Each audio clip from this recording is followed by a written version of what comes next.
Shalawama, Shalawama, Shalawama, Islam to all of the Moors.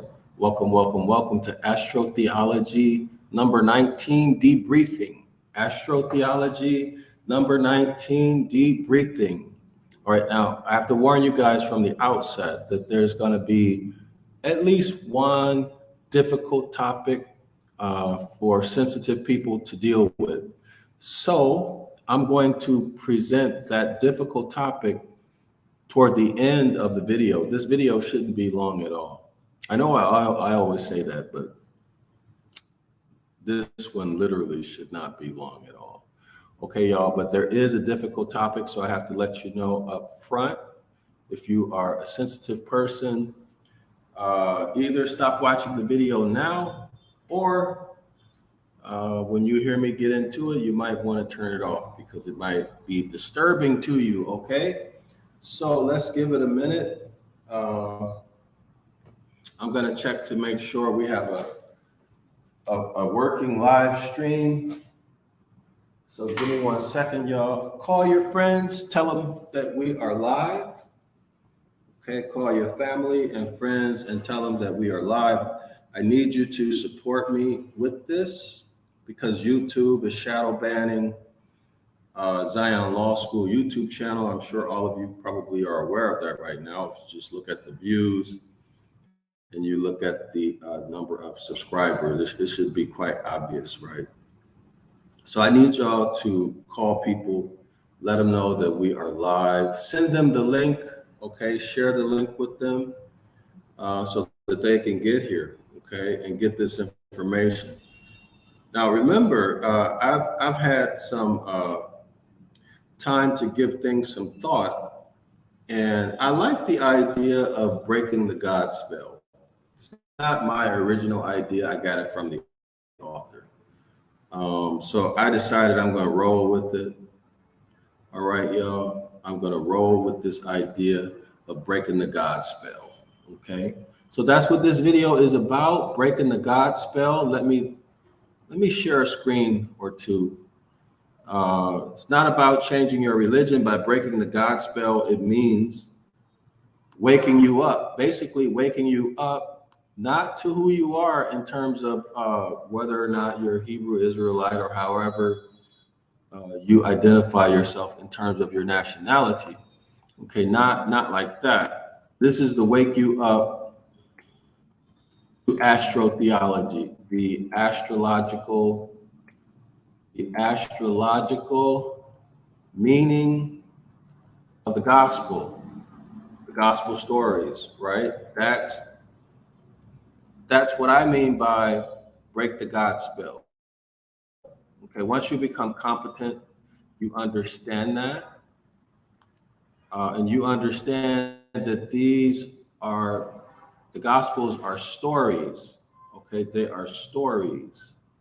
Okay, and they're telling each of those Gospel stories, according to the author, they're fairy tales, right?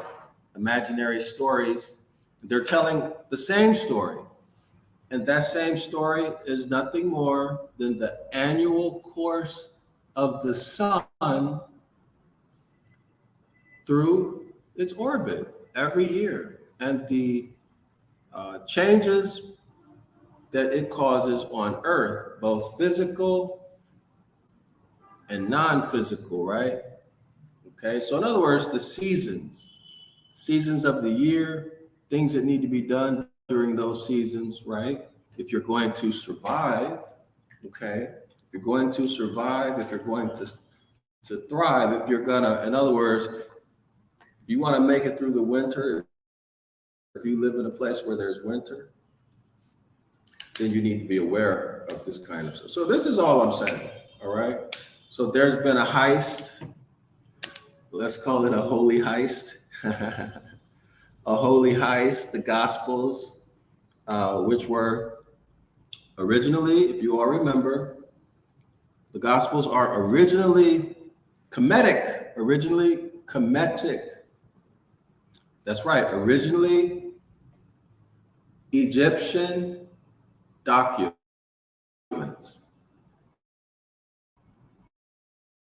So when you think Egypt, you have to think cosmology and astrology, right? So it just makes sense. The Gospels, according to the author, and his source is Freemasonry. He made it to the highest levels of Freemasonry.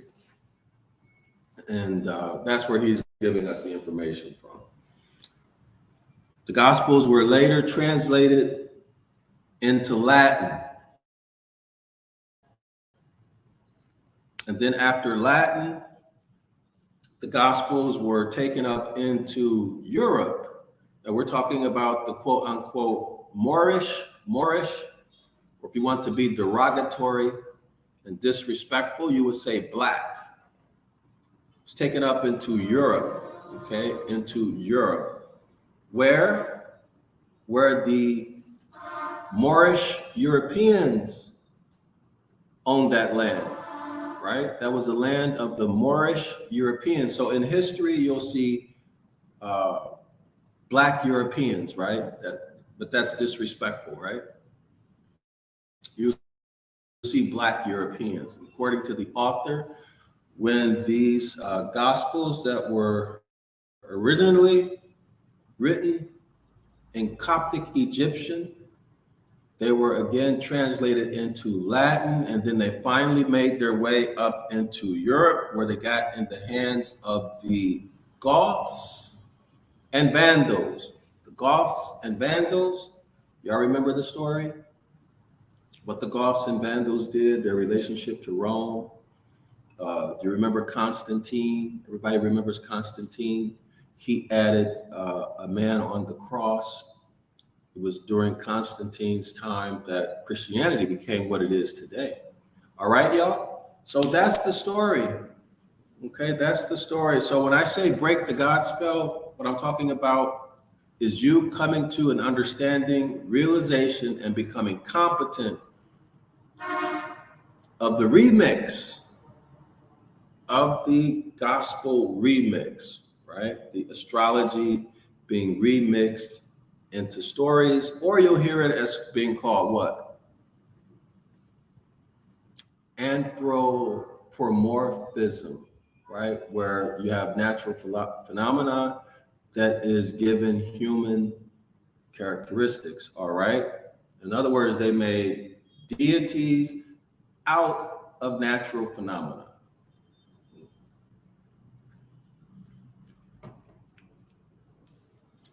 So breaking the God spell means that you come to understand this and you know it.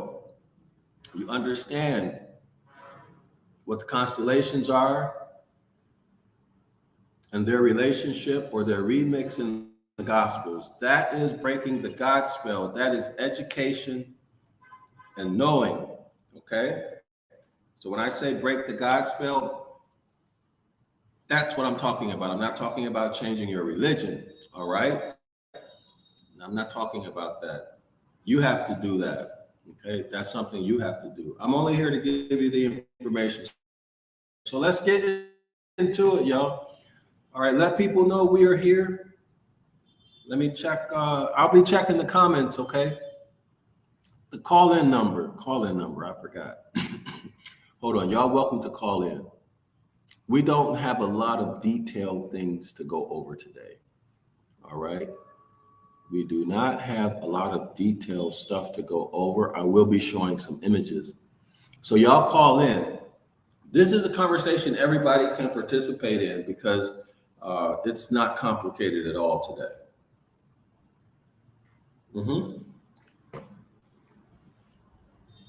This is not complicated at all today, so you should call in. All right, y'all call in. It's not complicated today. Really easy today.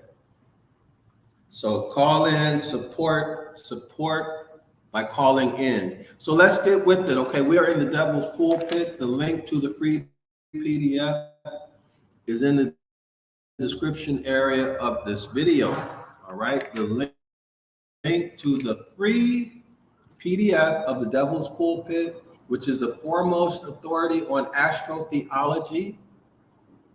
The Devil's Pulpit by Reverend Robert Taylor is absolutely the foremost authority on astrotheology, that is astrology in the Bible, specifically the New Testament.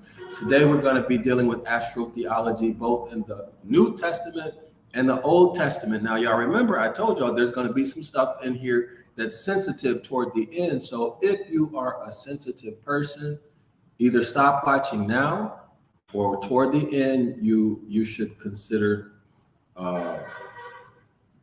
going to a different channel, unless you're willing, of course, to undergo cognitive dissonance, because you probably will, right? You probably will. Or let me repeat that. It's very likely that you could.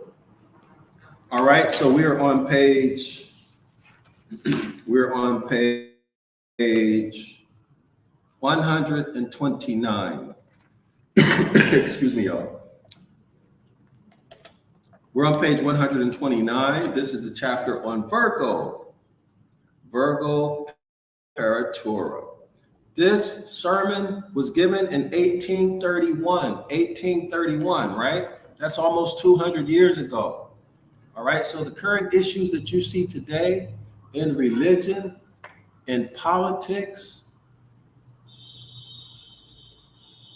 in social situations were completely different. The author has nothing to hide, no reason to lie to you. All right, that's the first thing. Okay, so now let's get into the chapter. And this first part, actually, I can't wait to do this, because this first part is an excellent demonstration of how to ask critical questions. How to ask critical questions. See, asking questions is an art and a science in itself. Answering questions is something completely different, okay? Asking questions is a skill and a science in itself. So now we're going to get to see a good demonstration of asking high quality, which means thoughtful, meaningful questions, okay? All right, let me pull up the Devil's Pulpit, because I want to show the screen. Sometimes I forget to do that, y'all. Let me pull this up so y'all can see the document, those of you who don't have it. Again, the free PDF, the link to the free PDF is in the description area of the video, okay, y'all? It's in the description area of the video. I'm pulling it up, and you'll be able to take a look at it in a second, okay? So for now, just give me a minute and let this pull up, okay, y'all? Give me a minute, let it pull up. And I'm gonna show another image of the zodiac. Y'all take a good look at this image right here. Okay, take a good look at that image. I want you to be able to recognize it, all right? Recognize that image, okay? I want you to be able to recognize the image on the screen. Take a look at the constellations, okay? Take a look at the constellations. Just take a look at it, try to become familiar with it, all right? Try to become familiar with the constellations.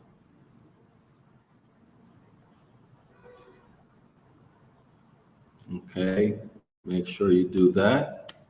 Get oriented with the constellations, and then we will begin, all right?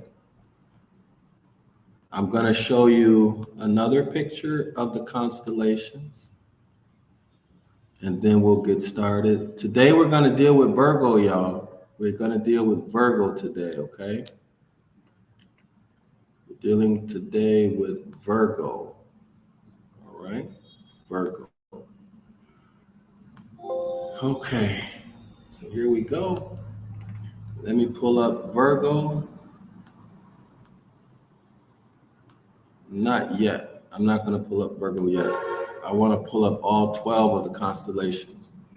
Let me show y'all that, and then I'll show you the PDF, okay? So give me a moment. There we are. Here we are. Yeah. All right. So take a look at the constellations. Look at the shape of the constellations. Look at the shape. Today we're dealing with Virgo. Virgo is the Virgin Mary, the mother of JC, the Christ figure. Okay, this is Virgo, the Virgin Mary, the mother of JC, the Christ figure, and also Miriam, the sister of Moses. Miriam, the sister of Moses. And wait, there's more.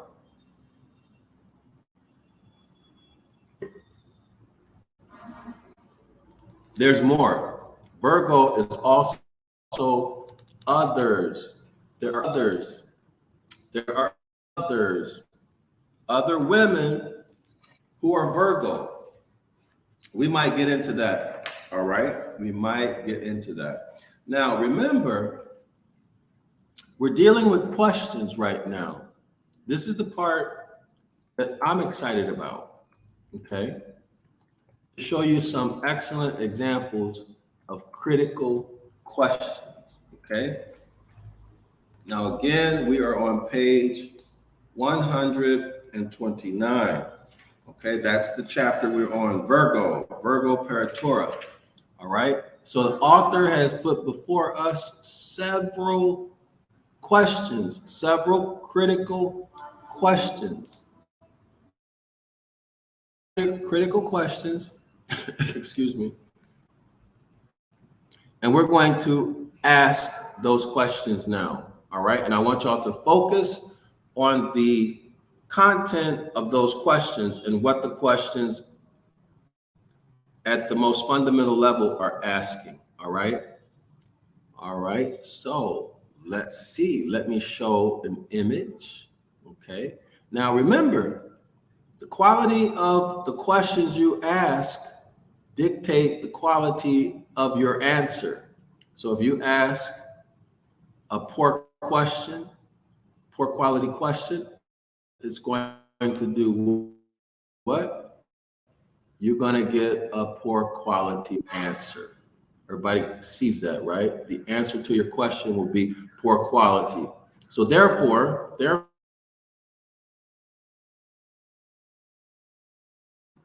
as efficiently or as comfortable for you as possible, develop your ability to ask quality questions, all right?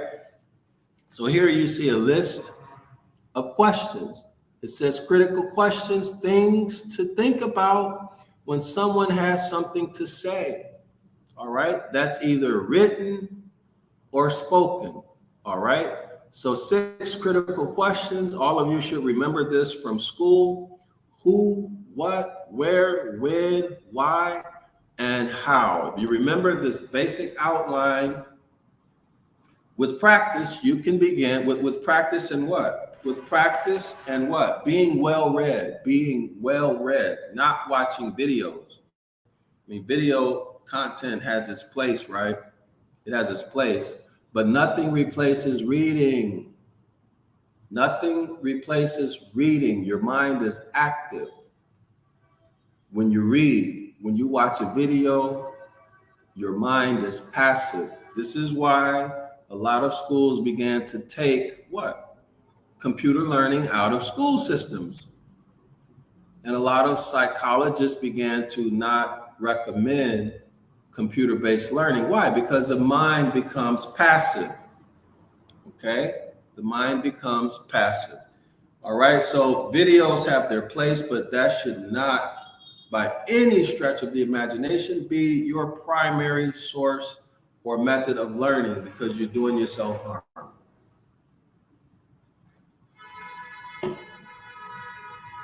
You're making your own brain passive. All right. So y'all take a look at these questions. Let me see if I can zoom it in.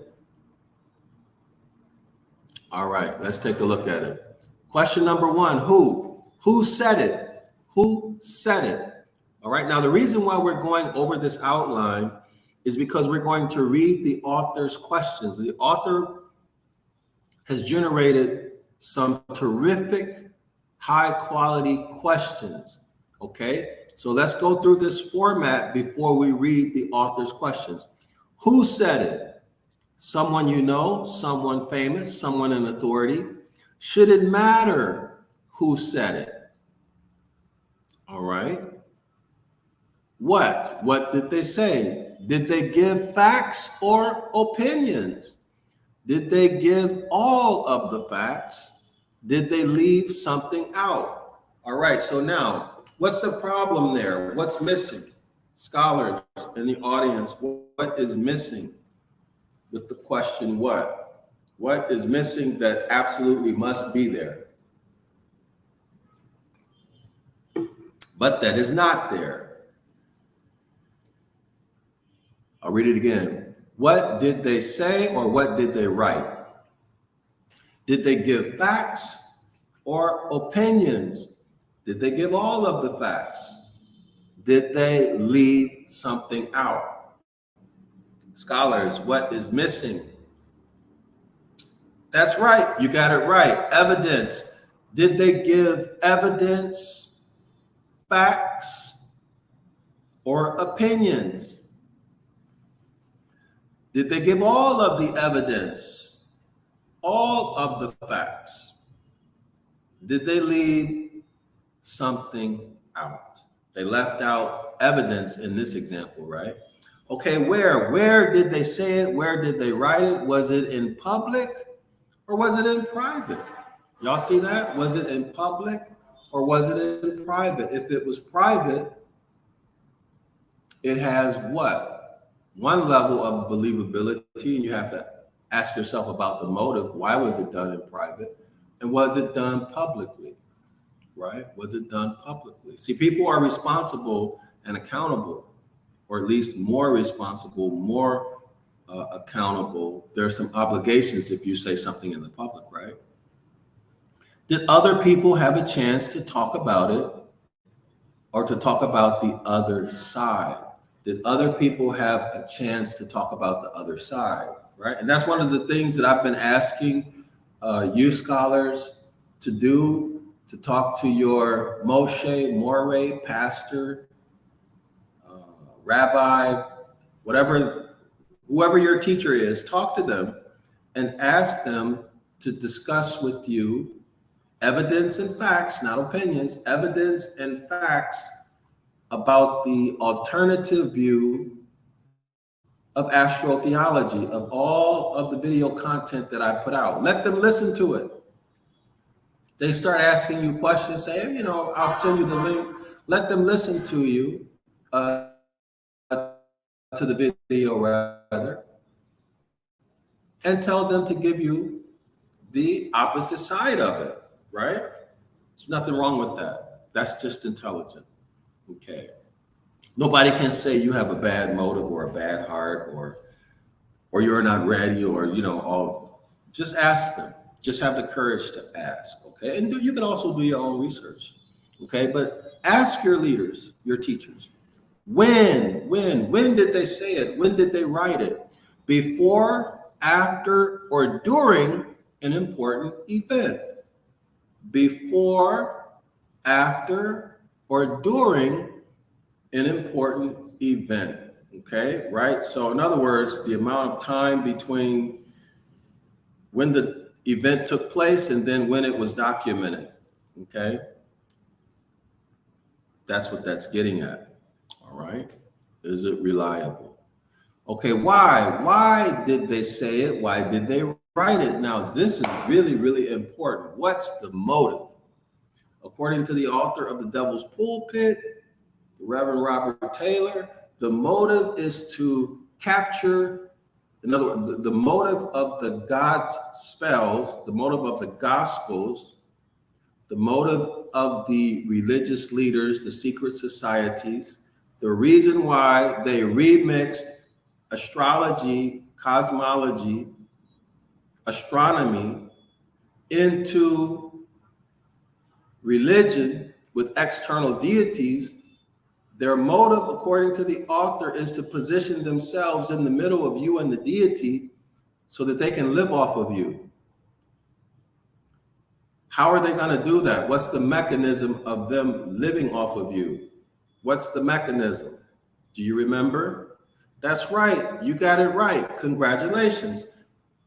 The mechanism is to capture your imagination. How do they capture your imagination?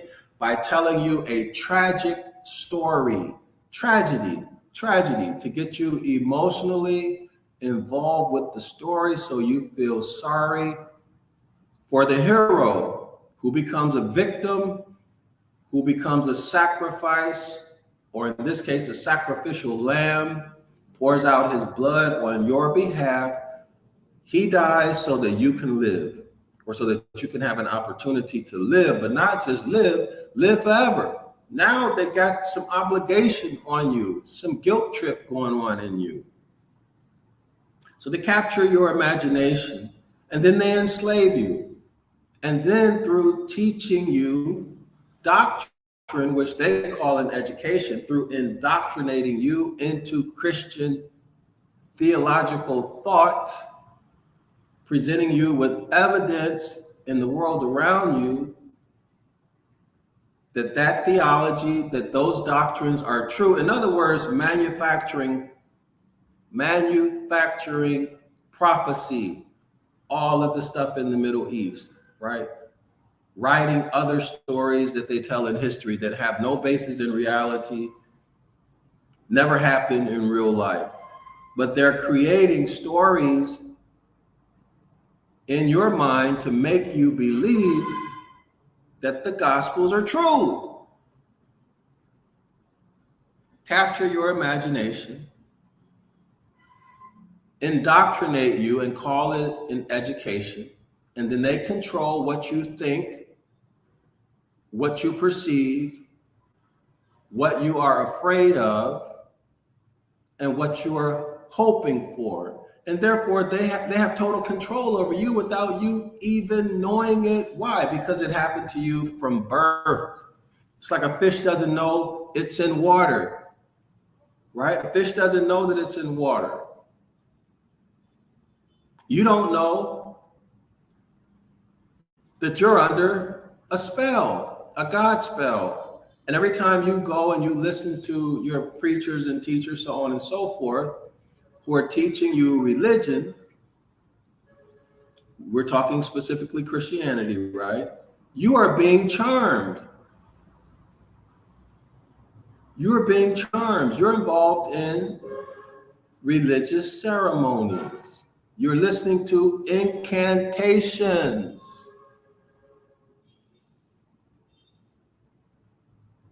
Thus, you are under the God spell. You're out of your mind. All right? It is what it is, whether you know it or not. You know what your life is like, right? You know, and by the way, some of y'all who are so committed to giving a tithe, imagine what your life would be like if you were not giving a tithe.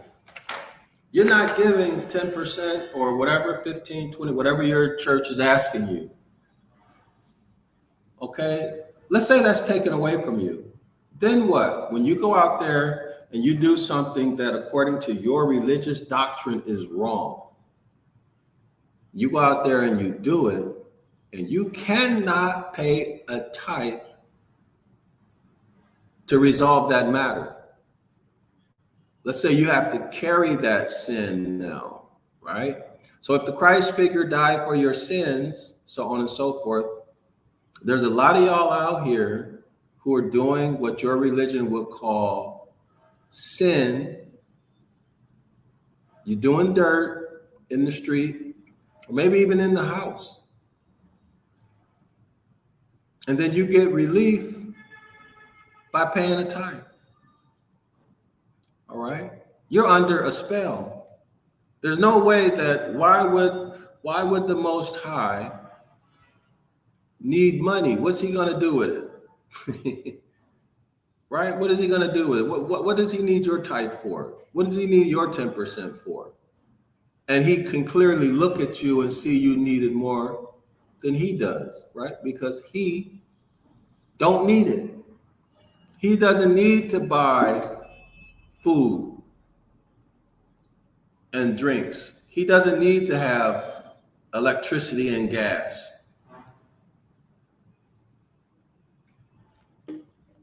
He doesn't even need a car, but you do. But you got to cough up that 10%. And a lot of y'all find comfort and look forward to being able to pay that tithe so you can pay off that sin.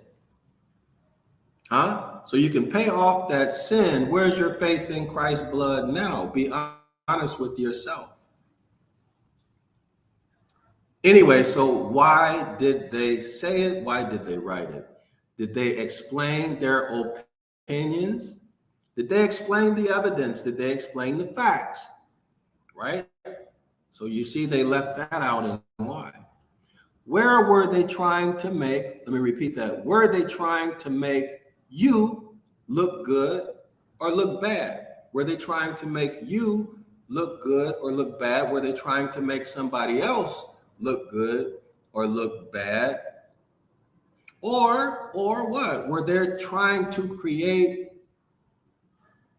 imagery in your mind to achieve a certain goal? And the goal with these people is always to enslave you, always to make you more dumb than you were before you started reading and listening to them. That is the goal. And how are they doing that?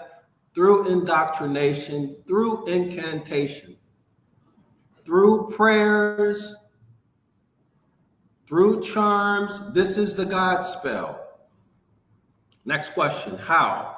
How did they say it? How did they write it? All right, so this is going to take us into what? Philology, etymology, the various sciences, right? Now, y'all know that you can go from one language to the next. You can go from, let's say, Ibaryath into English, and the English, you can write whatever you want to write. Everybody got that? You can write whatever you want to write. Nobody's going to know. And this is what the Bible translators have done. Just go to Bible Hub and you'll see how they all translate things differently. Some, they just throw things in there, right? And you'll sit there and, how did they get that, right? But we teach you at Zion Law School, we teach you this process.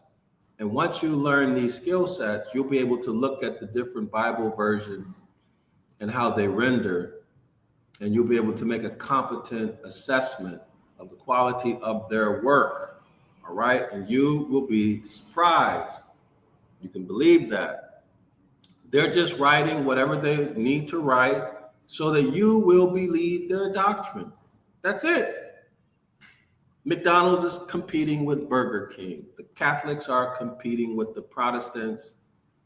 The Protestants are competing with each other. That's how it goes, y'all. That's just what it is. So how did they write it? How did they say it? Were they happy, sad, angry, or did they care?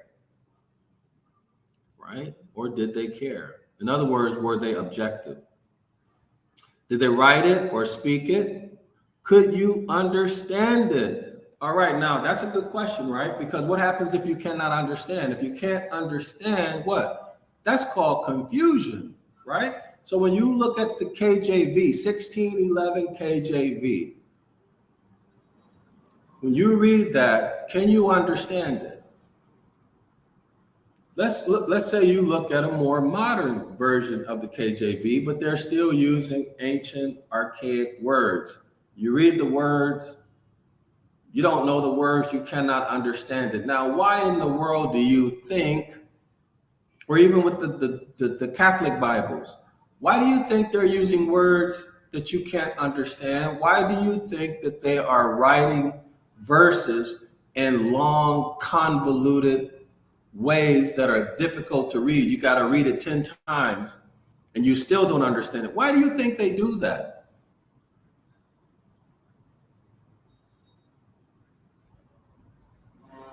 I can tell you why they do it.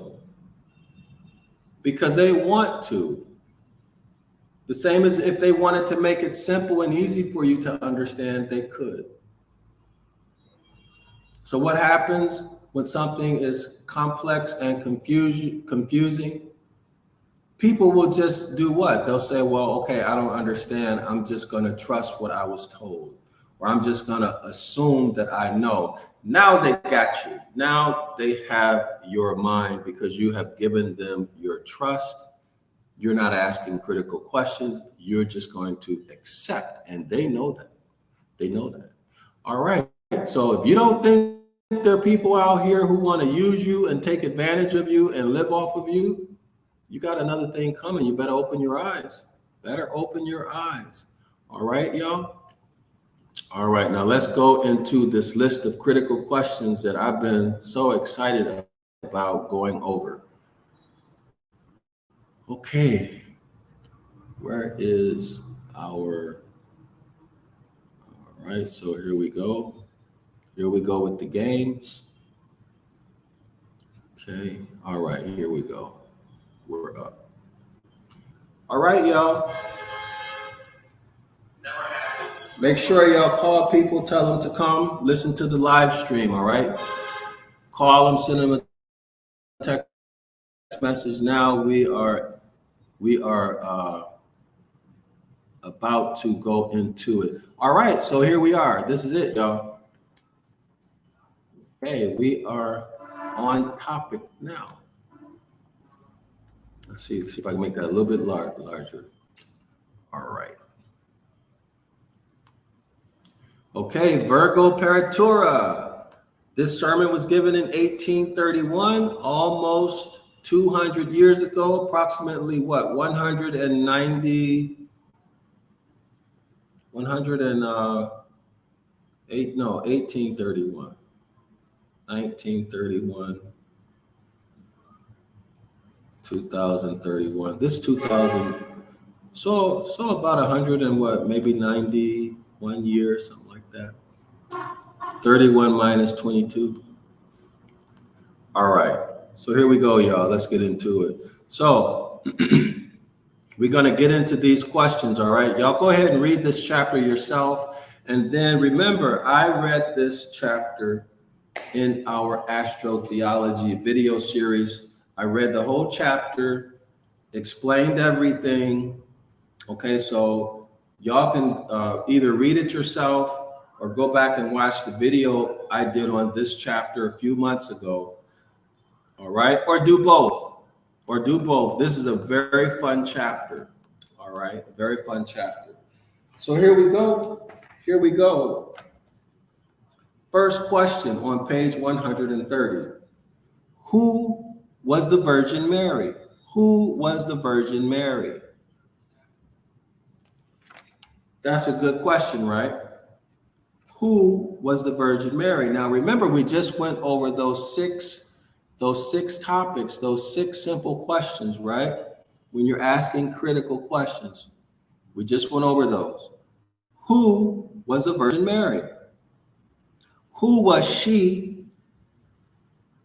Who was she when she was at home? So who was the Virgin Mary, and who was the Virgin Mary when she was at home? Where was the Virgin Mary born? How did she live? Where did she die? Where did she come from? Where did the Virgin Mary come from? Where did the Virgin Mary go to? Why was the Virgin Mary a virgin? Why was she a virgin? Why was her name Mary? What does the name Mary mean? What is she to us? What are we to her? Excellent questions, right? This is talking about the Virgin Mary, the mother of JC, the Christ figure of the New Testament. Okay, now remember, these are critical questions. We're trying to determine whether or not this is a real story, because if Mary was a real person, we should be able to get very good answers for these questions and from good, reputable sources. That's the point. If she was a real person.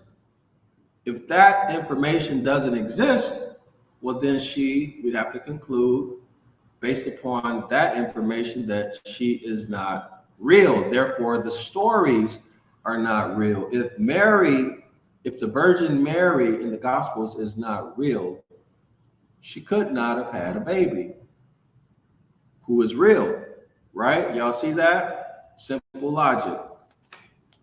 All right.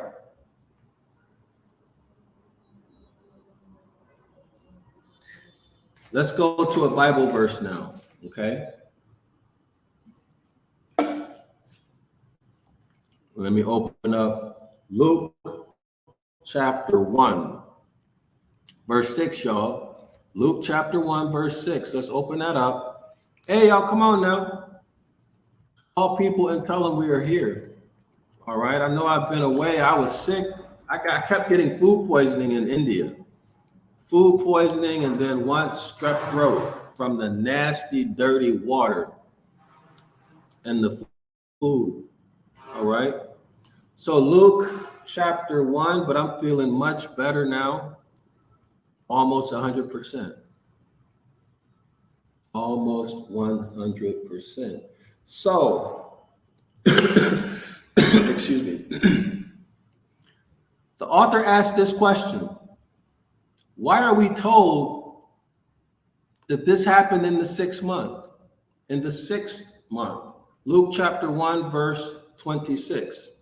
In the 6th month of Elizabeth's pregnancy, capital God sent the angel Gabriel to Nazareth, a town in Galilee. In the 6th month.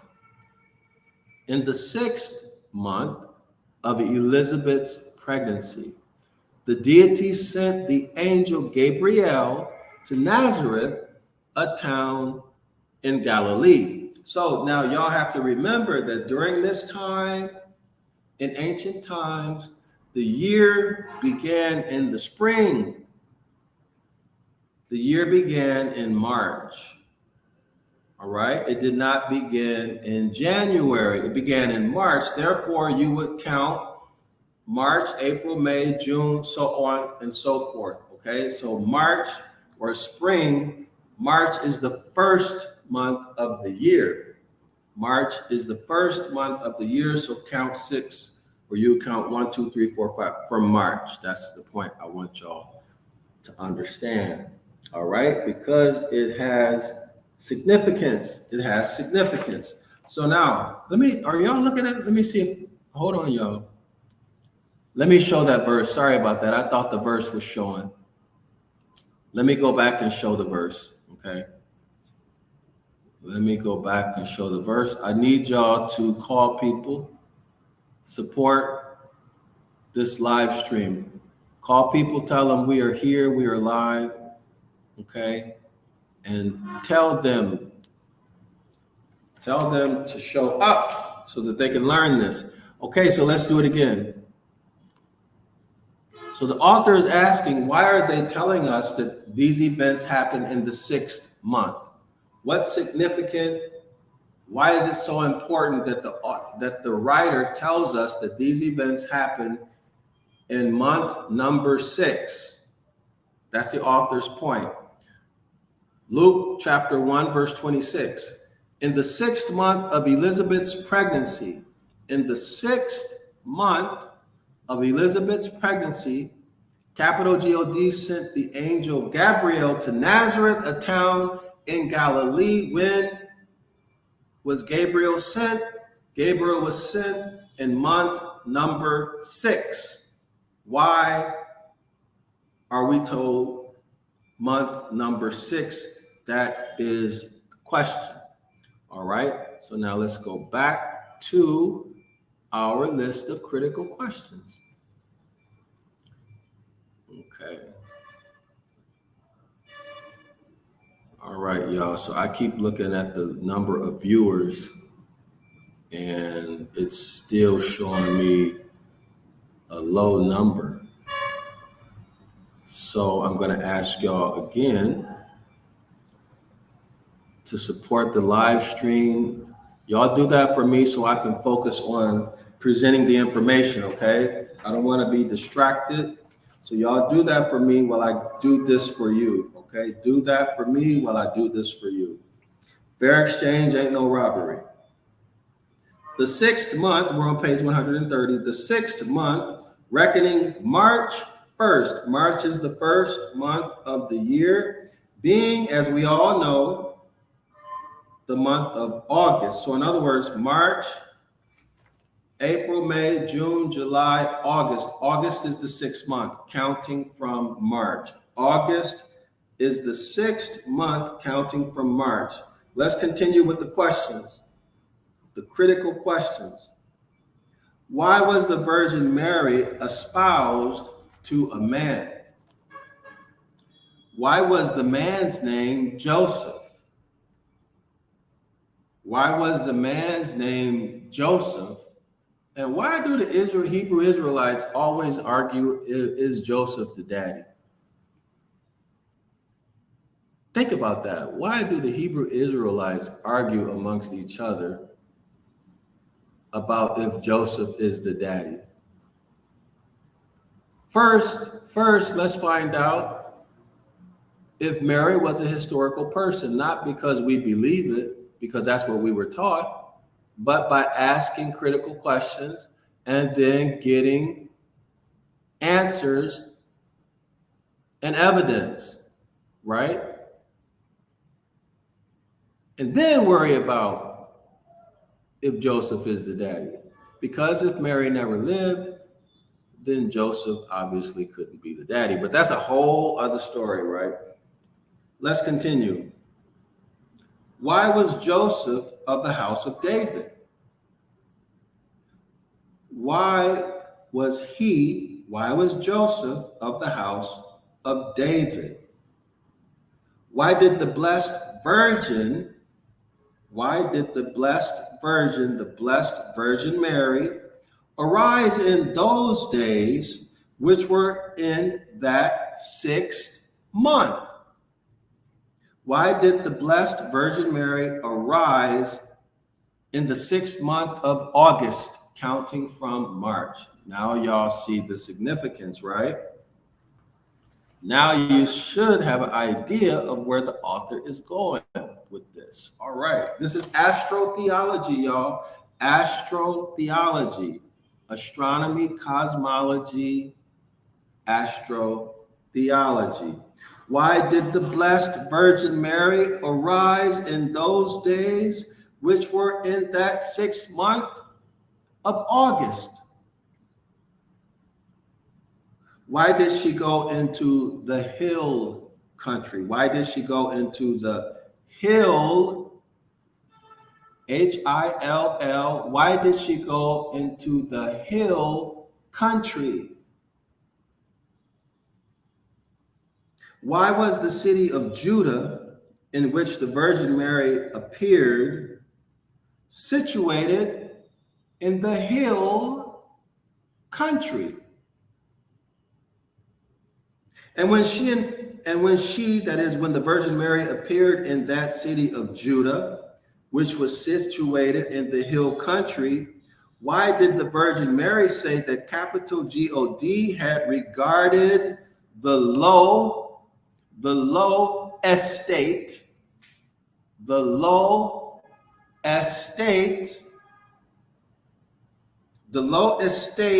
of his handmaiden, the low estate of his handmaiden, the low estate of his handmaiden.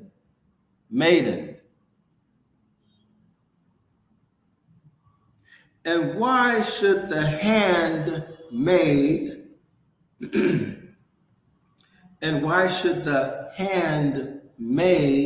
handmaid of the capital Lord, have ever been in a low estate? Why did she say that she was his handmaiden? Why did she say that she was his handmaiden?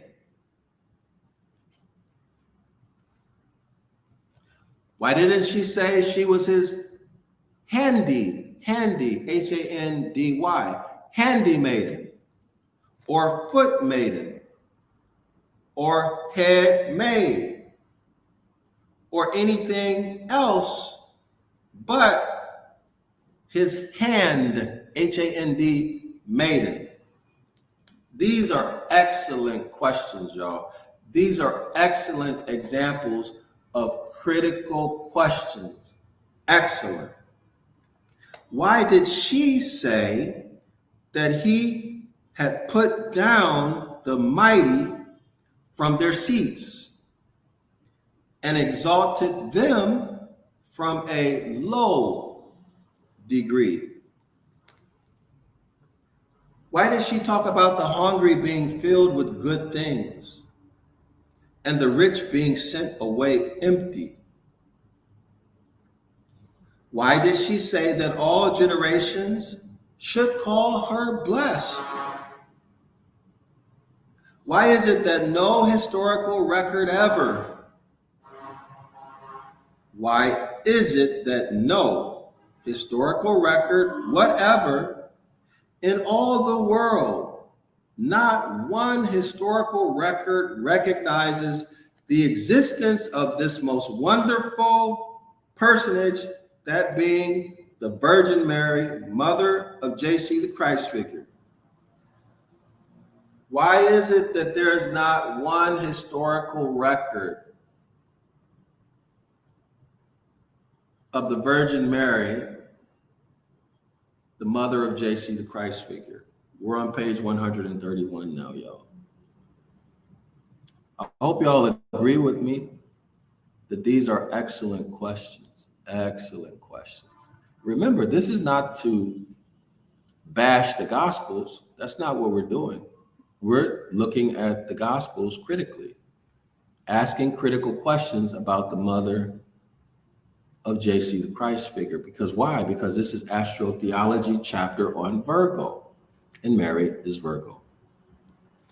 All right, Mary is Virgo. Mary is Miriam. Mary is the maiden of the sea, and others. All right, so now let's continue. This is Astrotheology. We're not bashing the Gospels. We're asking critical questions to determine whether or not these stories are astrological or an astrological remix, or is the author a liar? Is the author a liar, or is he in fact truthful and correct? Why did she say that all generations should call her blessed? Why is it that no historical record whatever exists about the mother of JC the Christ figure, the Virgin Mary? Okay. Why is it that in exact proportion as the various denominations of Christians have succeeded further and further from the Catholic Church? In other words, why is it that these organizations who have broken away from the Catholic Church but are still Christians, why is it they are less and less focused in doctrine and worship of the Mother Mary, the Virgin Mother Mary? Why is it that in exact proportion as the various denominations of Christians, Baptist, Protestant, Lutheran, Methodist, all of that, why is it that in the exact proportion as the various denominations of Christians have succeeded further and further from the Catholic Church, you find them paying less and less respect to the Virgin Mary? Not half as much in the Church of England as in the Church of Rome. So in other words, England doesn't really honor and respect the Virgin Mary. They only have half the ceremonies compared to the Catholic Church, the Church of Rome. All right. Why is it that among all the boasted treaties on the evidences of Christianity, not one of those treaties has ever attempted to prove the existence of the mother of Christ. Now, that's an excellent question. All the evidence, all the papers, the documents, the research, time, money, effort that's been put into proving Christianity. In 1831, there was not one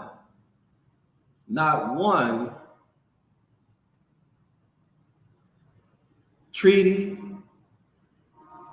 on the existence of the Virgin Mary, the mother of JC, the Christ figure. Now, that is an excellent question. And just why that is telling, right? That's very telling. Because if you prove the mother existed, okay, so now you're in business, right? Now there's a greater possibility that she had a son and you know, that son was a real person, right? Okay. Why is it that in proportion as the attempt is made to give an historical basis to Christianity, all reference to JC's mother is so carefully avoided? And then the author says this at the bottom of the page, okay? The author writes, and not these questions a man should ask. In other words, the author is saying, these are questions that any man or woman should ask, right? If you're going to believe this, devote your whole entire life to it, your time, energy, effort, resources, right? Your money. You're going to go to church every day. You're going to go to camp every day, go out on the street every day. Invest all your life into this religion. Well, these are questions that you deserve an honest answer to, right? Or you'll be like your relatives and ancestors who gave their whole life to the church, gave their land, their house to the church instead of even their own children, and they never had answers. They just did it because they believed, because they wanted comfort. They wanted something to hope for that was better than the life that they had or the life that you have now. So it's totally emotional because of your oppression, because of the punishments that you're carrying due to the curses, Deuteronomy 28. And so you're under the God spell. Some of you may even be rejecting the need or your deservingness to have honest, intelligent answers to these questions. Some of you may be thinking that this is just stupid to ask all these questions because you don't, at the subconscious level, you don't feel worthy, or you're happy in your present situation. You've accepted it, and it gives you something to look forward to and something to talk about, and you like it. Okay? Whatever the case, that's on you. Okay? That's on you. But you deserve to have the proper answer to these questions. Why? Because you're giving your whole life, your whole energy to that religion. All right? So now let's go down a little bit and we'll conclude this part of the presentation.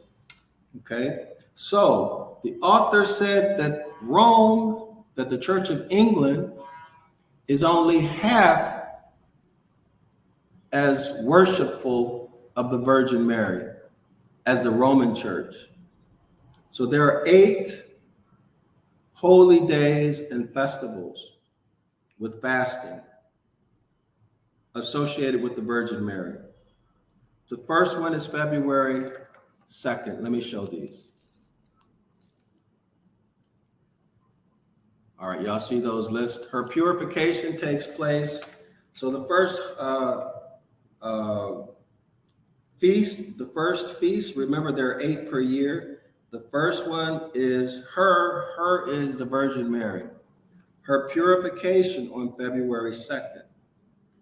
Her Annunciation on March 25th. Her visitation on July 2nd. Her dispensation on January 23rd. Her commemoration on July 16th. Her nativity on September 8th. Her conception on December 8th. Her Assumption on August 15th. The author asked the question, why are these particular festivals kept on these particular days? Excellent question, right? It has to have a meaning. These festivals, their names and dates, they have to have a meaning. If Mary is a historical person, right? Or let me say and or it has to have what? Astronomical meaning. The festival and the date should have some type of astrological meaning too, right? Okay, so now let's continue. This is on page 132. Of the Virgin Mary, it is to be observed that the epithet added to her name bears no sense in its primitive applications as modern parlance attaches to it. So what is the author talking about? He's talking about virgin. Oops, let me highlight this. So I just read from here the highlighted part. Virgin in those times did not mean a woman who had never had sex with a man or a woman who had never had a sexual encounter. That's not what virgin meant. It meant any virtuous person, any honorable person, male or female. Any honorable person, male or female. All right. So let's take it from here. I'll show you that. First, this first line here. It says, for though the Virgin Mary is repeatedly called a virgin, she is never called a maid. She's never called a maid. The term virgin being applicable to any virtuous person, either married or single. Now, if she's married, you know she's sexually active, right? Well, we hope we hope if they're fighting, maybe there's nothing happening in the bedroom. But if they're getting along together, then the bed should be jumping, right? Every night, maybe 3 times, right? Bed should be active. The term virgin being applicable to any virtuous person, either married or single, and either male or female. Y'all see that? Male or female. Now check this out. Now I appreciate this verse that we're about to look at now. Okay, this is very significant, what we're going to look at right now in end time prophecy and in Christianity. Very, very significant what we're going to look at right now. The celebrated 7th chapter of Isaiah. Verse 14, rendered in the Septuagint.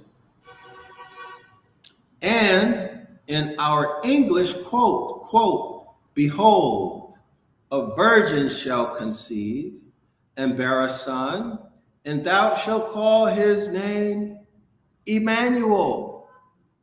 So y'all correlate this with your Hebrew Israelite or Christian doctrine regarding Emmanuel and the Christ figure. When made to bear the preposterous sense which the privileged deceivers, that's your religious leaders and the secret society members, right? Freemasons, Knights Templars, etc. Quote, behold, a virgin shall conceive and bear a son. That's what? In Christianity, they're saying that this is the Virgin Mary. She conceives JC, the Christ figure. Behold, a virgin shall conceive and bear a son, JC, the Christ figure, the Messiah, and thou shalt call his name Emmanuel, end quote. When made to bear the preposterous sense that the privileged deceivers of the people put upon it is only one of 10,000 instances of egregious ignorance or wicked fraud, of which, if they dared stand in controversy before us, in other words, if you brought them to trial, if you started asking them critical questions to get at the truth, they would stand convicted.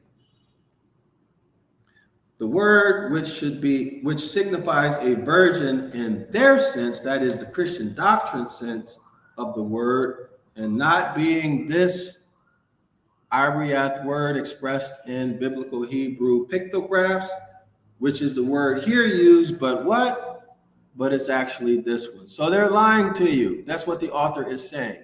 They're lying to you. And how are they lying? How are they lying to you? Words, of course. This is a printed document. They're using words to lie to you because they understand.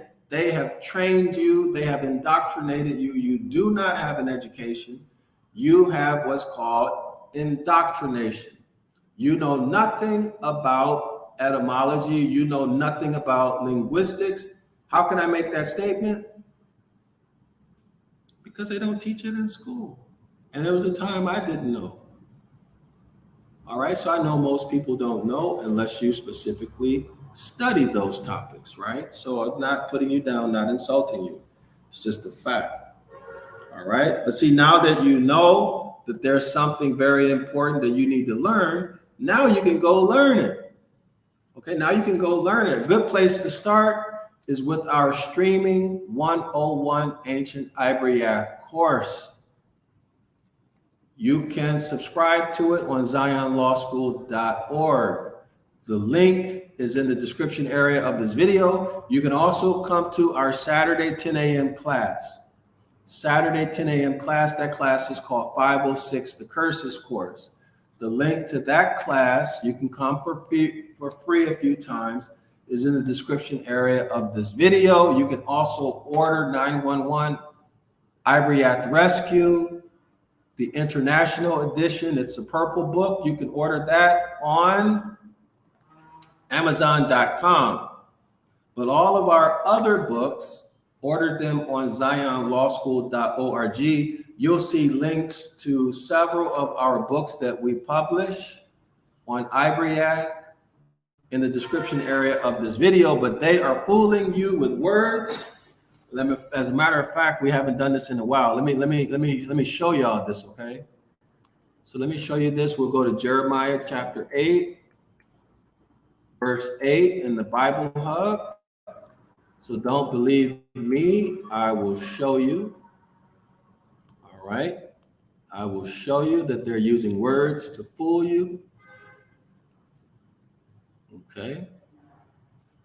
So we're at Jeremiah chapter 8, verse 8. We're going to scroll down to the Amplified Bible. All right. And we're going to let Jeremiah talk to you. Okay. Self-explanatory.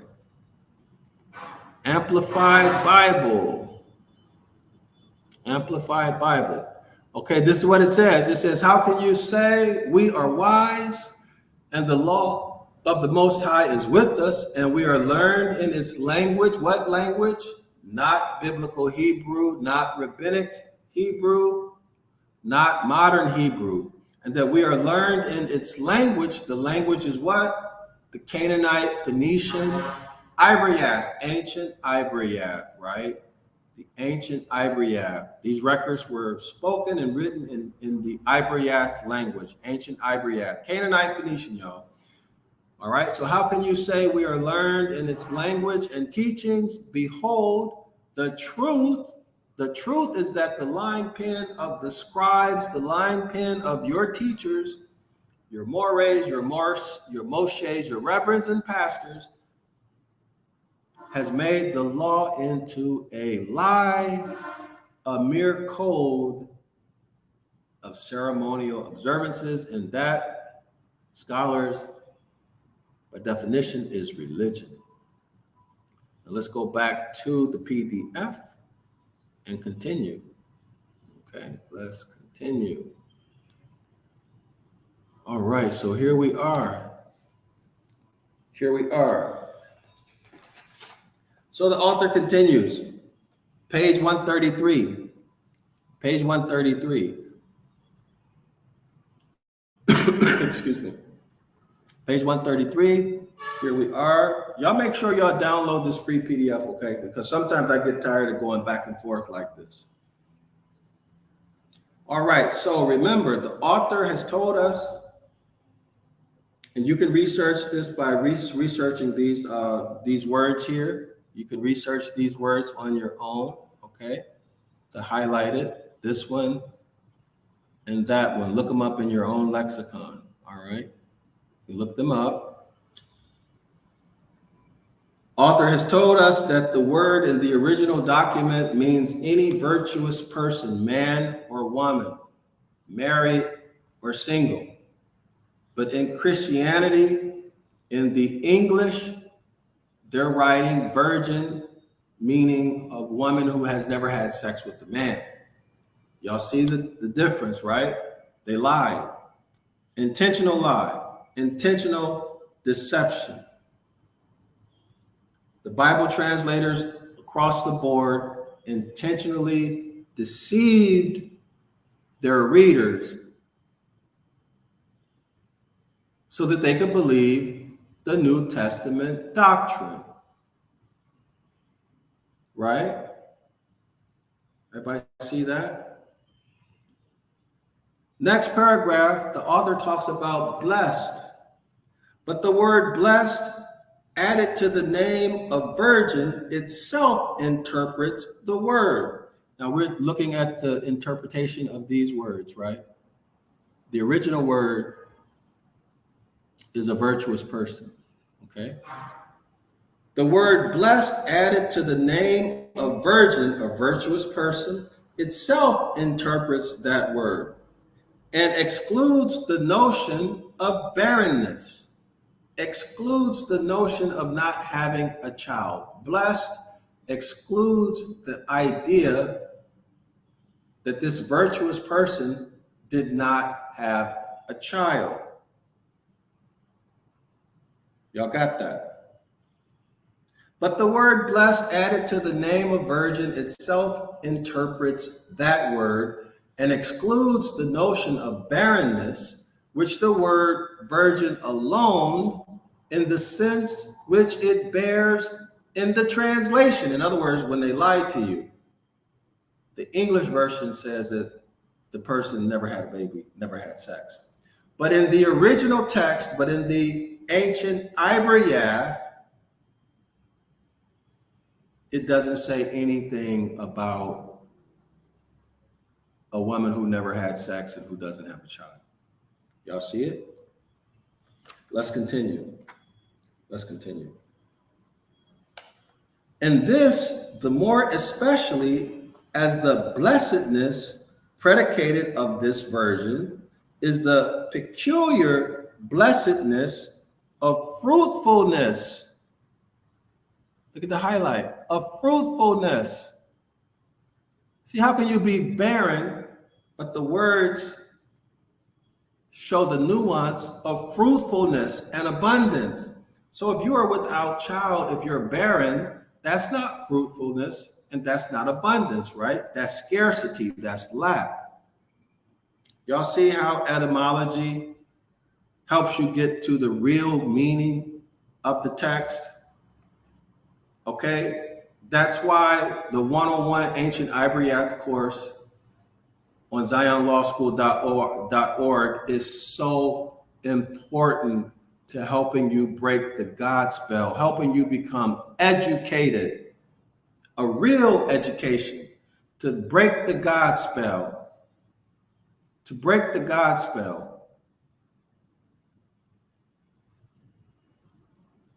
And it's only $10 per month subscription.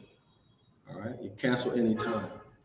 And this, the more especially as the blessedness predicted of this virgin is the peculiar blessedness of fruitfulness and abundance, and signifies the overflowing or that quantity over and above in exactly full measure. Y'all got that? The full measure filled up and pressed down and running over, or the handful thrown into the bargain. In other words, they gave you some extra, right? They gave you extra. That's a real important thing here in Asia, to give extra, okay? Over and above what was exactly purchased, which is called the blessing. So the extra above what you bought is the blessing. Okay, so again, being a virgin, being without child, that's not extra, right? That's not a blessing, that's lack. As Elizabeth, when full of the Holy Ghost, explaineth in sense in these words, blessed art thou among women, and blessed is the fruit of thy womb. Blessed art thou among women, and blessed overabundance, the extra, okay, and blessed overabundance, fruitfulness of the fruit of thy womb, end quote. That is, not the son or daughter, not the male or female child, right? That is not the son or daughter, but most literally the fruit. That is the apples, the pears, and the plums. But more especially, all sorts of corn and wheat. All sorts of corn and wheat, more especially all sorts of corn and wheat. Now do y'all see the point? We're dealing with who? We're dealing with Virgo. Virgo in August. August is the harvest season. August is the harvest season, y'all. The fruit of the womb of the earth. The fruit of the womb of Mother Earth. Apples, pears, plums, peaches, pineapples, bananas, right? Excuse me. All of these really grapes. But since we're dealing with Virgo, we have to what? We have to talk about primarily wheat and corn, especially corn. During the harvest season, Mother Earth, the womb of Mother Earth is fruitful in August. That's when you get your harvest of corn and wheat. All right, y'all? Okay?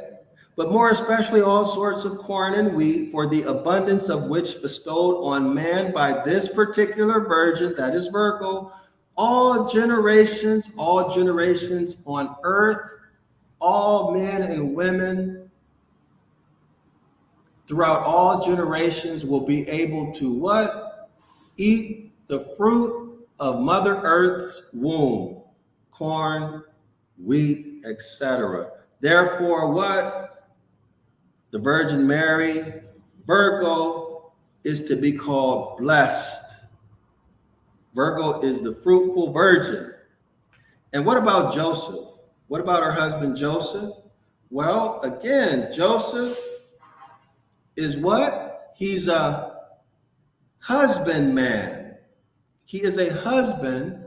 He is the husband of the Virgin Mary. He is a husbandman. A husbandman. meaning what? He helps in the harvest.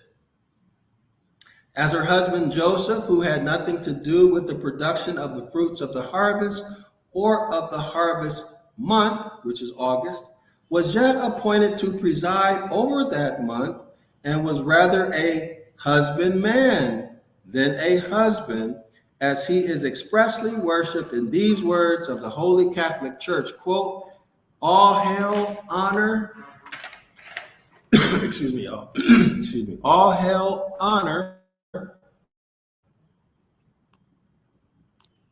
okay, all hail, honor the patriarchs, steward of the holy house of capital God, who has conserved the bread of life, who has conserved the bread of life and the wheat of the elect, end quote, which if it leads us not into temptation to suspect what particular virgin it was, see, was it the Virgin Mary, or was it Virgo, the virgin, the constellation, right? Virgo, the constellation, okay? All right, let's repeat. So we end quote, which if it led us not into temptation to suspect what particular virgin it was, whose greatest festival is celebrated on the 15th of August, who presides over wheat and corn, and who is the particular handmaid of the capital Lord. We have never contemplated the constellation Virgo, with her extended arm, in which is the bright star Vendimatrix, holding in her hand an ear of corn called Spica Virginis. The stars which constitute her head being scarcely visible with the naked eye, the figure is chiefly to be made out, in other words, the constellation Virgo is chiefly to be made out by those stars which go to the making up of the hand. That's why the emphasis is on handmaiden or handmaid. Because when you look up in the sky, you're going to be able to find Virgo by finding the star that makes up the hand, okay? The handmaiden, all right? Okay, the stars which constitute her head being scarcely visible with the naked eye, the figure is chiefly to be made out by those stars which go to the making up of the hand, which give her the distinction of being not the foot, not the leg, not the hand, but not the head, but the handmaid of the capital Lord, that is the maid with the hand. Y'all see that? Let me see, how long have we been going? Give me 1 second, let me check, y'all. We've been going an hour and a half. I'm gonna stop here. No, well, let me see. Hold on, I wanna show y'all a few things. And then we're gonna stop, all right? Because we've been going too long. So let me show you the Vendimatrix. Let's take a look at the Vendimatrix. All right. So take a look at the Vendimatrix. Give me 1 second, y'all. Let me pull this up for y'all. Let me share my screen. Vendimatrix.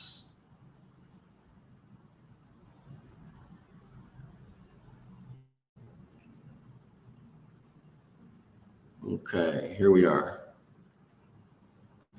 So let's say Virgo, constellation, Virgo, Vendimatrix. I spelled it right.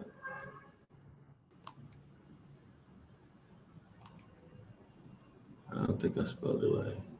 Vendi. Yeah. So let's take a look, see what we got.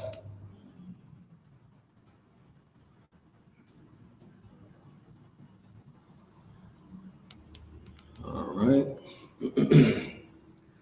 Take a look. Here we are. This might not be the best picture, but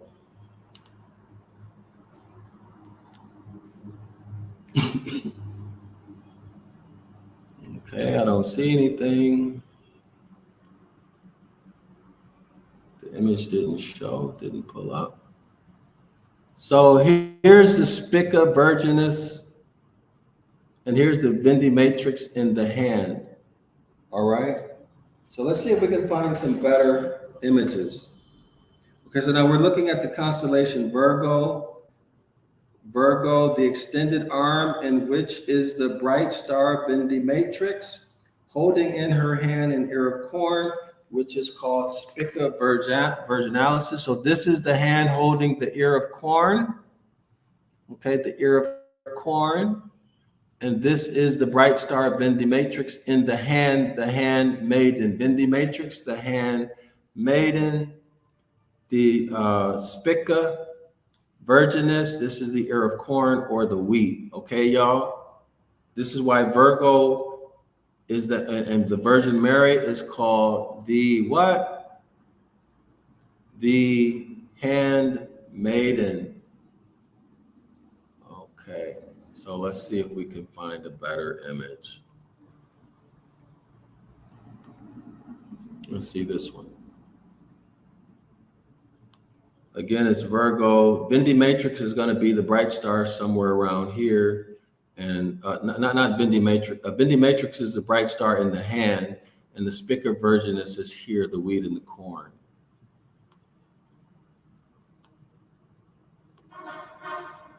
Let's see. Ah, here we go. This is better. So this is Virgo. This is Spica Virginis. Y'all see the corn right here? Look at the cursor. See the corn or the wheat? Now they're showing wheat. Why you think they don't want you to see corn? Because if you see corn, you're going to think America. If you see corn, you're going to think America. This is Vindi Matrix, the bright star in the handmaiden, the handmaid, the handmaiden. This is how when you look up in the sky, you're going to see what? You're going to be able to identify Virgo by the Vindi Matrix, okay? By that bright star making up her hand. The head, remember, is very small. The stars are very small. Okay, so you identify Virgo by the Vindi Matrix. And Spica has to do with what? The corn and the wheat harvest. Smyrna, this is one of the, I think it's the 6th congregation mentioned in Revelations. Remember the 7 candlesticks? Smyrna is also, Miriam is also Mary, the Virgin Mary. Okay, everybody got that? That's your correlations. Those are your correlations. Excuse me, y'all. Okay, so here's another image. Okay. Let me pull that back up. Let's take another look. So here's Spica, the corn and the wheat. Here's the Vindi Matrix, the bright star in Virgo's hand. Smyrna is one of the 7 congregations, which is one of the 7 candlesticks. Smyrna is also, Miriam is also Mary, JC, the Christ figure's mother. All right. Let's see, anything else worth looking at? Okay, y'all, we're going to pick up after this later. Okay, yeah. All right, y'all. Let's make it do what it do. Y'all have a great rest of the day. Let me take a look at this. So here's Virgo again. Here's Virgo again. We see Spica. What's Spica, y'all? What is Spica? Spica is the corn. Spica Virginis is the corn harvest, the corn and the wheat that Virgo is holding in her hand. The Vindi Matrix is the bright star Vindi Matrix that identifies Virgo, the bright star of the hand, which is why the Virgin Mary is called in the Gospels the handmaid, the handmaiden, the handmaid, the handmaiden. Y'all see it? Smyrna, the seventh congregation, the seven candlesticks is Miriam, is the Virgin Mary. All right, we said that 1,000 times now. Everybody should remember. Okay, so I kind of like this one. Let me, I'm gonna have to show this one. All right, I wanna show y'all this, okay? This is a good picture. Let me show y'all this. So on August 15th, in the sky, when you look up, you'll see something very characteristic. I'm gonna talk about that. And then after that, we'll be done, okay? So here's Virgo.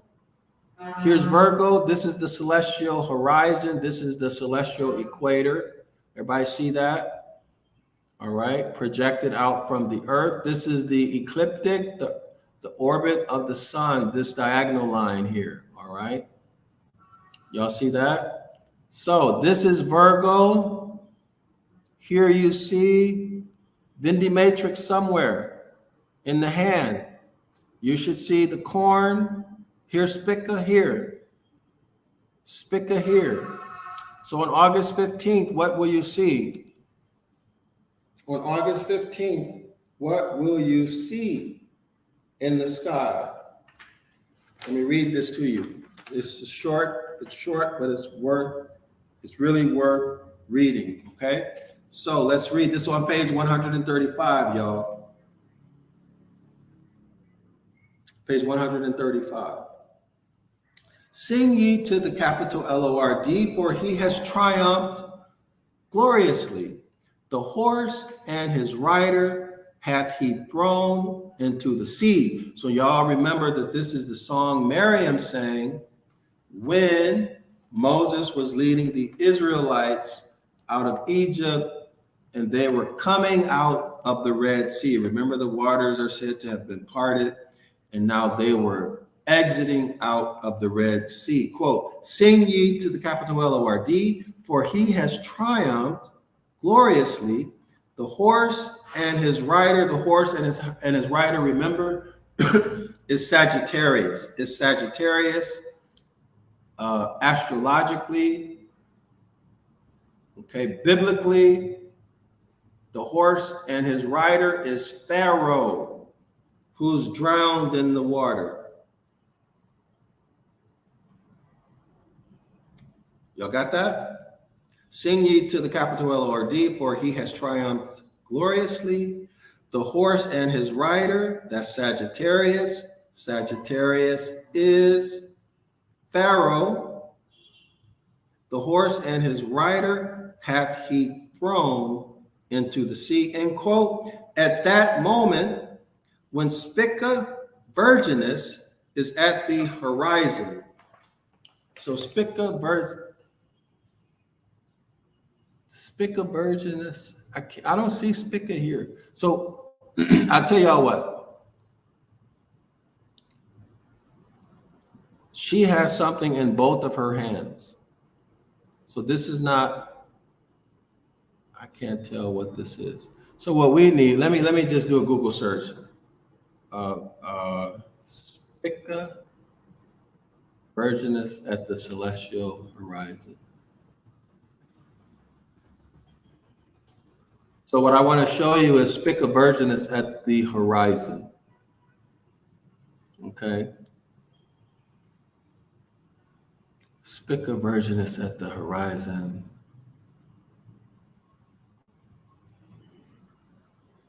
I don't see. Let me do a different search. Let's do it this way.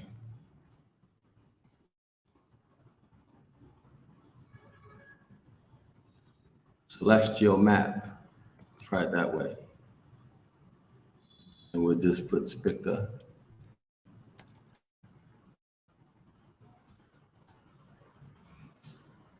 On August 15th, if we can find the image, you'll see what it looks like.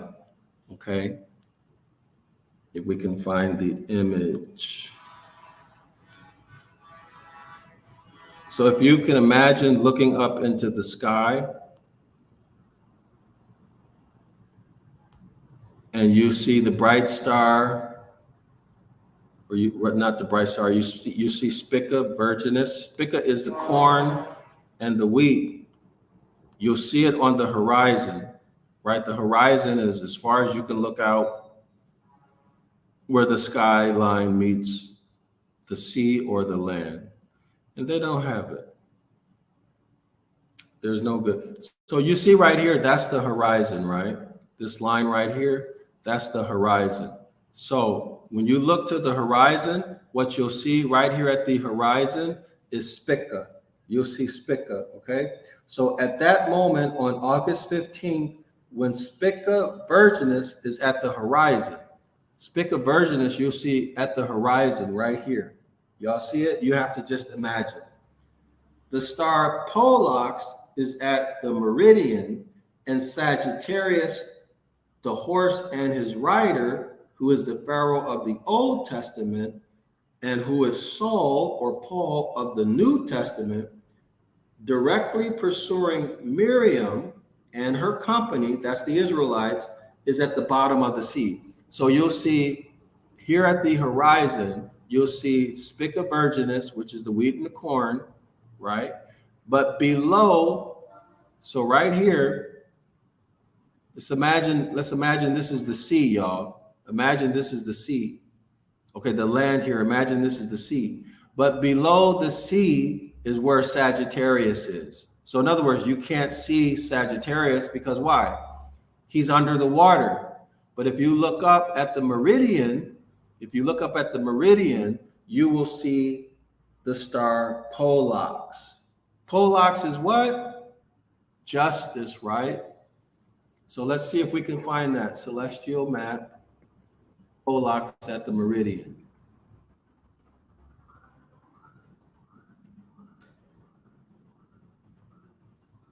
Pollux and Castor, these are the deities only interested in justice and what? The administration and execution of justice. Remember, y'all? So justice or judgment was given to Pharaoh. Y'all got that? Spica at the horizon, Sagittarius underneath the sea, underneath the water, so you can't see it, and then Pollux at the meridian. All right, Pollux at the meridian. Pollux executes judgment and exterminates Pharaoh by drowning Pharaoh in the water. Y'all see, y'all get the picture? Here's a celestial meridian. Y'all see it? This is the celestial meridian. That's the celestial meridian. So Pollux is here. Pollux is here, and Spica is at the horizon, and then Sagittarius is underneath the sea. You cannot see Sagittarius. Why? Because he's drowning. Everybody got that? So justice was administered. The Israelites got justice. The Israelites got justice, and Pharaoh had to pay for the harm he did to the Israelites. All right? Everybody got that? Everybody see it? All right, y'all. So I'm going to stop there. I'm Dr. Yasapa from Zion Law School. Make sure. By the way, let me. I forgot to say this. I want to thank everybody who has subscribed to the one-on-one Ancient Ibaryath course. So thank you very much for your support. Those of you who have not subscribed, I want to invite you to subscribe right now. It's $10 per month. Cancel anytime. And the value of this course, this is a $10,000 course, y'all. And we're basically giving it away for free. I mean, $10 is as close as you can get to free as possible. Also consider the cost that it costs us to put this out. Okay, so we're basically giving you, and I'm starting to think that I've had some discussions, and I think about this, whether or not I'm doing a disservice to you by offering it for almost free, because some people may think that because it's almost free, it doesn't have any value. So I'm really, really thinking about raising the price to make it reflect its market value. But anyway, this is 113 video lessons. Okay, it gives you the background information, the historicity of the Ibaryath, the historicity in terms of documents and artifacts and etc. Then part 2 goes into pictographs, everything, pictographs, including cultural context. And I can't emphasize this enough. This video presentation also takes you through the critically important Hebrew versus Greek paradigm. Sounds simple, but it is profound. And then part 3 takes you into grammar. Part 3 takes you into the grammar, all right? The root system, parts of speech, so on and so forth. But backtracking into chapter 2, we have Ibaryath word studies, right? These are powerful. The Ibaryath word studies are mind-blowing. Y'all got to check these out. If you don't know what a word study is, you'll learn what it is when you get this video, all right? So this is everything. Okay, so y'all, thank you for your support, for subscribing. Those of you who are on the fence, go ahead and take that leap. It's the best thing that you'll ever do for yourself. Go ahead and subscribe now. Again, we have the 911 Ibaryath Rescue book on Amazon.com that I've been promoting for the last several months. So y'all who want to learn our language, this is another way to do it. Okay, this is the only book that I want y'all to order on Amazon directly, okay? 911 Ibaryath Rescue. This is our purple book. It has all of the pictographs. You use this when you come to class with us. You use this when you have your, when you take your lessons in the 101 Ancient Ibaryath. Okay, y'all? All right. So y'all see this on sale right now. So go order it now. It's on sale for $29.99. Okay. And let's be published in the description area of this video. So if y'all want to support me, if you like my teaching style, if you appreciate the work and the effort that I put into making these presentations, if you're learning, and if you want other people to know this content that I just shared with you and the other content that I shared throughout all of these, 200 or so hours of astrotheology content. If you want to support me and my work, if you want to support Zion Law School, our Cash App is $DrYasapa, $DrYasapa.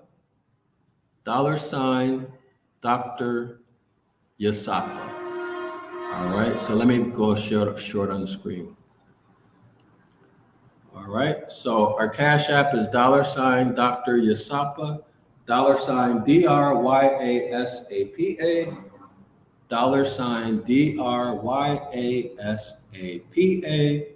If you want to make a donation or an investment, however you want to look at it, so that we can continue to provide this information and make it more professional, right? Wouldn't it be good if we had a video editor?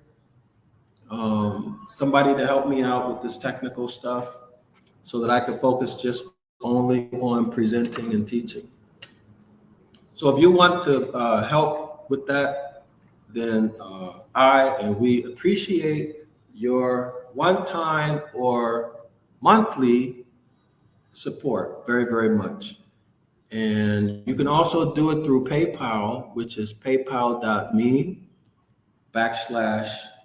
Zion Law School, or you can subscribe to 101 Ancient Ibaryath, okay, our streaming Ancient Ibaryath course, or you can enroll in our 506 The Curses course, which is a live class we teach every Saturday at 10 a.m. Eastern Standard Time, or you can order any of the books that we publish. The only one to buy on Amazon.com is 911 Ibaryath Rescue, the international edition.